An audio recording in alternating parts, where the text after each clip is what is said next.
Every Canadian Governor-General since the time of Vincent Massey has left a legacy, and Ray wanted his legacy to be something to do with the arts.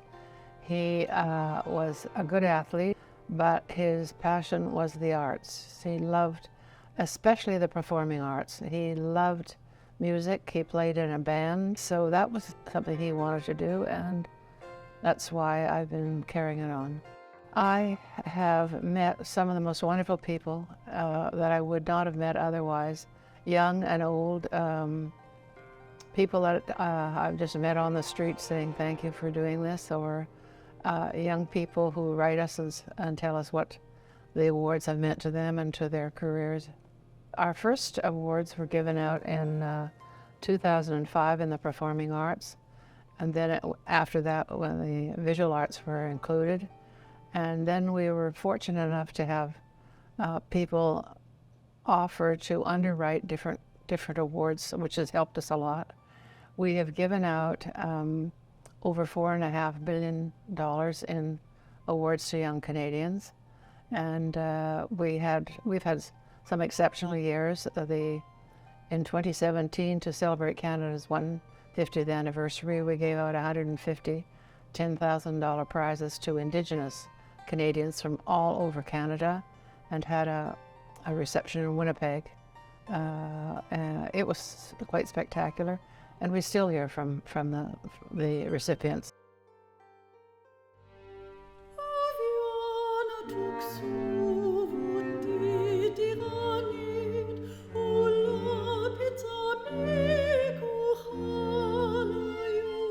I am very proud to be a Reveal Indigenous Art Award laureate. I feel so honored to have received this award in 2017, and my career has truly taken off since then. I have performed across Canada and abroad, recorded a solo EP as well as my first original solo album, and both albums have been nominated and won awards in classical music and Indigenous categories.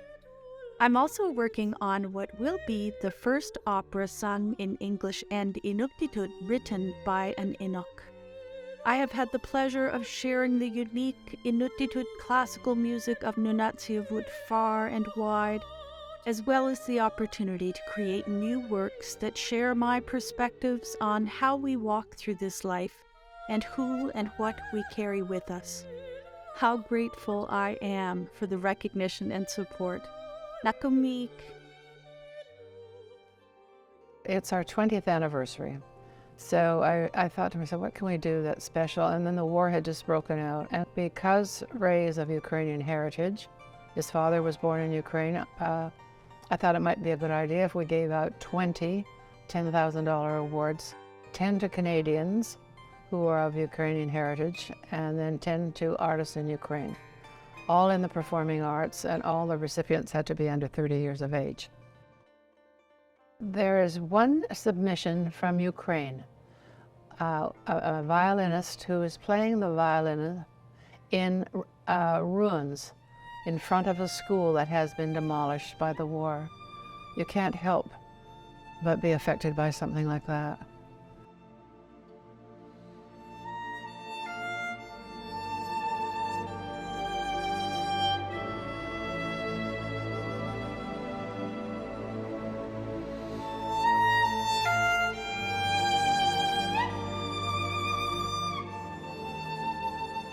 We're raising money from this project to help restore an arts facility in Ukraine that has been damaged by war.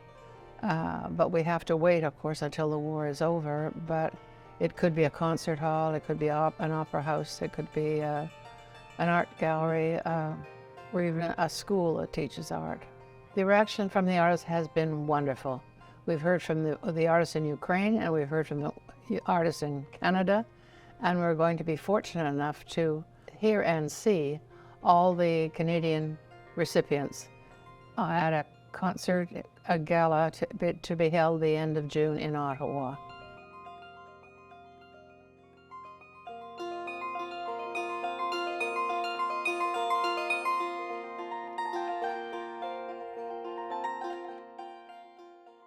My name is Borys Ostapienko. We are currently here in Toronto. I'd just like to thank the Hnatyshyn Foundation for the grant and the support that this has given me to continue playing and develop. And with this grant, I mean, we're preserving history, heritage, culture with this instrument. Again, we don't know what's going to happen overseas in Ukraine. We don't know how many of these instruments we're going to save, how many of these instrument makers are going to be around. It's very, very easy to kind of look at things very darkly now and just completely forget about, art, culture, any sort of miscellaneous, if we were to call it that, really, and just kind of focus on just living and nothing else, right? Like that's all. You wake up, you make sure that everything's okay around you, and then you go to bed, and that's it, right? But I think you need to have the arts, the theater, the culture, the music, all that. Like you said, it does give you that hope. And especially with again, personally, with the bandura and Ukrainian music, our songs are written in such a way that there's a resolution, and it's a good resolution. And I think that's what people are looking forward to. They see when, the play ends or the music ends, it's a happy outcome.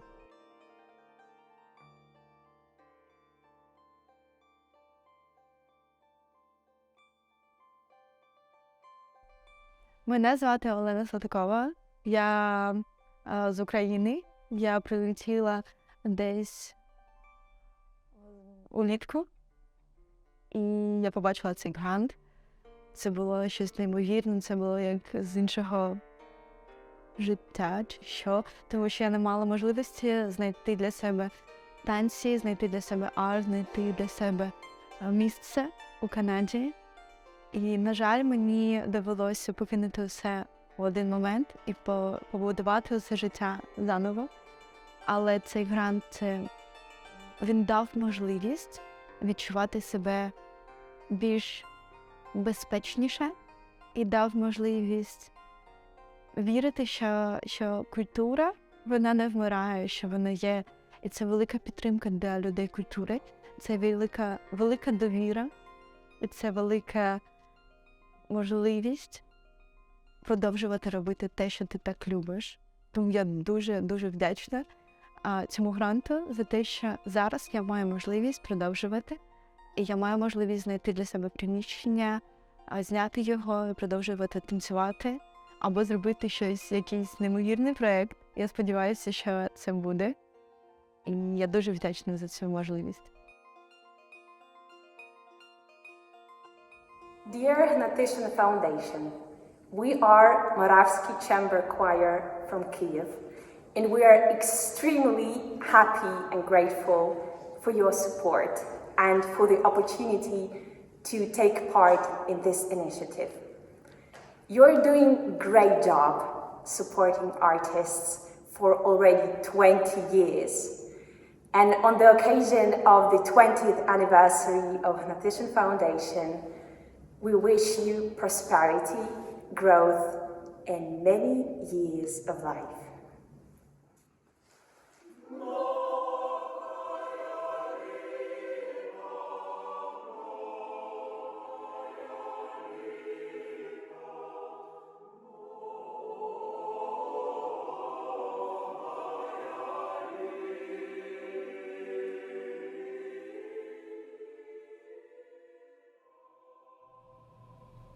In the darkest of times, art can be uplifting.